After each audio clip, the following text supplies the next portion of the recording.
শুভ সকাল বন্ধুরা, কেমন আছো তোমরা? আশা করছি সবাই সুস্থ আছো ও ভালো আছো। সিম্পল লাইফ ভিলেজ চ্যানেলে তোমাদের অনেক স্বাগত জানিয়ে আজকের ব্লগটা আমি শুরু করছি। তো এখন বাজে সকাল 6টা। তো বাড়ির সব কাজ মোটামুটি হয়ে গেছে, শুধু বাকি আছে ঘর লেপানো। আজকে হচ্ছে শনিবার, তো পুজো দেবো, তাই ভাবলাম যে বাকি সব কাজগুলো আগে সেরে নিই, তারপরে আমি ঘরটা লেপবো আর কি। আর এটা হচ্ছে তোমাদের দেখানো হয়নি কোনো দিনও, এটা হচ্ছে তোমার যেখানে আমরা জল আর কি খাই, সরকারি মার্শাল আর কি। আর এই পুকুরের ঘাটে আমি কাপড় কাচতে আসি। এটা হচ্ছে আমাদের বাড়ির মানে অন্যদিকে আর কি। আর এখানে আমরা এসছি, এই যে দেখো এখানে আছে তোমার ছোট ছোট হাঁসের বাচ্চা, জানো এগুলো আমাদের না মানুষের হয় আর কি। আর এই ঘাটেই আমি কাপড় কাচতে আসি আমাদের পুকুরে ধোয়ার পরে। কিন্তু আমাদের পুকুরে এখনও ধোয়ার মানে যোগ্য আর নেই, কারণ জলটা খুব খারাপ হয়ে গেছে। তো তার জন্য আমি এটা অন্য মানুষের আর কি পুকুর, তো আমি ওখানেই কাপড় ধুতে আসি। আর এখানেই চলে এসেছি ওই যে কলার আর কি থোরটা আর কি নিয়ে যাব তার জন্য। তো এটা হচ্ছে আমার ননদ মানে আমার দিদি, তো দিদিকে নিয়ে গেছি। তো দিদিকেই বললাম যে আমি মোবাইলটা ধরে আছি, তুই আর কি থোরটা বের কর। তো বের করে আমরা এখন চলে আসলাম বাড়িতে। বাড়িতে আসার পরে জানো তো এত কাজের চাপ পড়েছে যে আমি তো একাই করতেই পারছি না, কারণ তোমার দাদাভাই তো কাজ করতে চলে যাচ্ছে। তো তার জন্য দিদিকে আর কি ডেকেছি, দিদি আর আমি মিলেমিশে আর কি কাজ করবো তাই। তো দিদি আর আমি দেখো কেমন বস্তাগুলো ধরে ধরে আর কি বাড়ির ভিতরে নিয়ে গিয়ে আর কি সাজিয়ে রাখছি।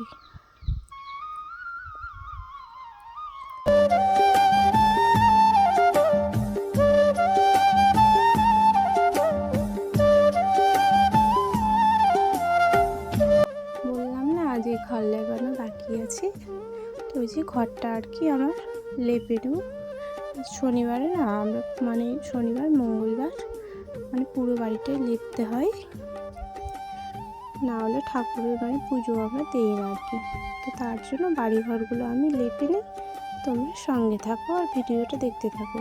আর যে যেখান থেকে দেখছো তোমাদের অনেক স্বাগত জানাই আমার ছোট্ট চ্যানেলে। আর আমার ছোট্ট পরিবারের যদি সদস্য হতে চাও তাহলে আমার চ্যানেলটাকে সাবস্ক্রাইব করে আমার পাশে থেকো।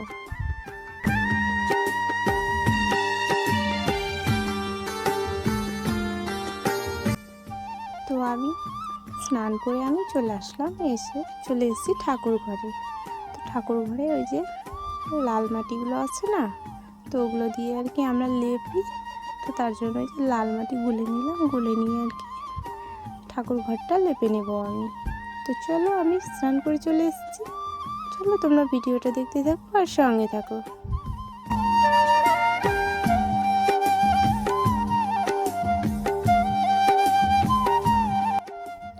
তো এইদিকে আমার মোটামুটি লেপানো কমপ্লিট। আমি এখন যাব বালতি নিয়ে মার্শালে থালা বাসনগুলো ধুয়ে নিয়ে আসবো পুজোর, তারপরে এসে ফুল তুলে পুজো দেব। তো এই যে দেখো আমি চলে গেলাম মার্শালে, ওই যে যেখানে তোমাদের দেখালাম না, তো ওই যে ঘরটার ওখানে ওটাই হচ্ছে মার্শাল আর কি। আর এইদিকে আমি চলে আসলাম এক বালতি জল নিয়ে আর থালা বাসনগুলো ধুয়ে নিয়ে। তো দেখো চুলটা শুকিয়ে গেছে, তো তার জন্য গামছাটা খুলে দিয়েছি আর কোমরে গামছাটা বেঁধে নিয়ে চলে আসলাম বাড়িতে। তো চলো আমরা ফুল তুলে নিয়ে আসি।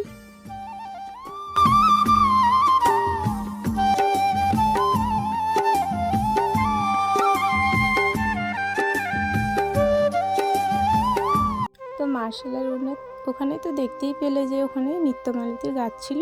তো ওখান থেকে আমি যখন জল নিয়ে আসি তখন আমি একটু ফুল নিয়ে এসেছিলাম, আর বাড়িতে এসে শুধু এই যে জবা ফুলটাই পেলাম, আর সেরকম ফুল আজকে নেই। তো চলো আমি পুজোটা করে নিই। এই যে ওখানে তুলসী গাছের ওখানে গাছটা দেখতে পাচ্ছ না, কিন্তু আছে ছোট গাছ। তো তুলসী প্রদীপটা আগে আমি ধুয়ে দিলাম, জল তেল, ও তো সিঁদুর নেয় না, তো ওদেরকে জল আর তেল দিয়ে ফুল দিয়ে খাবারটা আমি দিয়ে দেবো।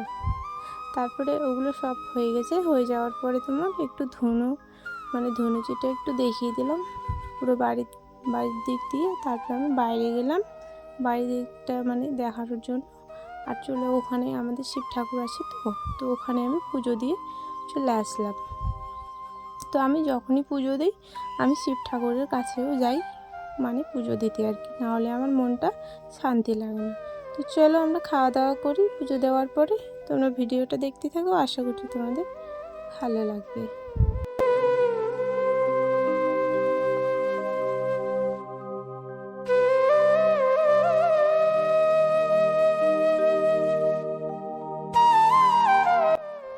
তো পুজো দেওয়া তো আমার কমপ্লিট হয়ে গেছে। হয়ে যাওয়ার পরে দেখো দুপুরের খাওয়া খাচ্ছি, কী বলো তো, শাক আছে আর ওই যে পাটা শাকের আর কি ডাল করেছি, পটল ভাজি আর হচ্ছে ডুমুর ভাজি। তো সবাই মিলে খেতে বসে গেছি, মা, দিদি, আমার ভাগনা ভাগ্নি, আমার মেয়ে আর আমি সবাই মিলে বসে গেছি। আর প্রচণ্ড গরম জানো, একটুও ভালো লাগছে না। তো তার জন্য আমার মেয়েকেও আমি আমার কাছেই বসিয়ে নিয়েছি ওকে খাইয়ে দেওয়ার জন্য। ও একা একা না এখনও খেতে পারে না ঠিক মতো, ওর বলে পেটই ভরে না জানো। তো এদিকে আমার খাওয়া দাওয়া হয়ে গেছে, হয়ে যাওয়ার পরে থালা বাসনগুলো আমি উঠিয়ে নিলাম। তো চলো আজকের ভিডিওটা আমি এখানে শেষ করছি। ভিডিওটা ভালো লাগলে অবশ্যই কমেন্টে জানাবে। সবাইকে টাটা।